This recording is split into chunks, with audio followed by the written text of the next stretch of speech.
Welcome again to One Big Thing, a KAC legislative update. This week's big thing is the return of the Kansas legislature.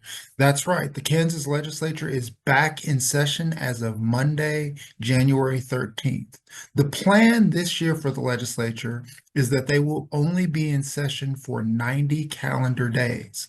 Usually they go in session for 90 session days, which doesn't count weekends and holidays and things like that. But if they're only in session for 90 calendar days, that means we could be wrapping up as soon as mid-April. That means that everything could be condensed this year in the Kansas legislature. And condensed means that we will have less time to cover the issues that are important to Kansans because there will be less time for hearings, less time to move the schedule around, and less time to have debate either on the floor or in the other chamber.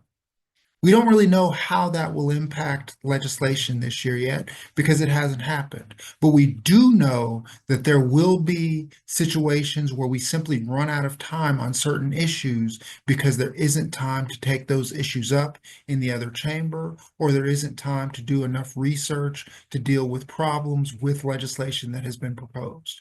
As a result, we're waiting to see what happens for that. This also means it's important that if there is legislation that your county is interested in, now is the time to introduce that legislation and get it in front of legislators.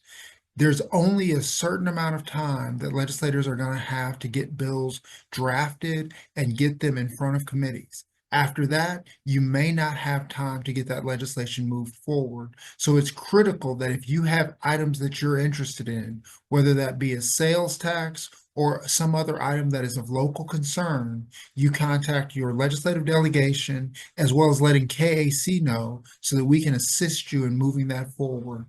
If you have any questions about the legislative calendar or what this could potentially mean for your county, please reach out to KAC. We would love to help you get those things moved forward. That's one big thing for this week. We look forward to talking to you over the next several weeks as we dive deeper into the Kansas legislative session for 2025.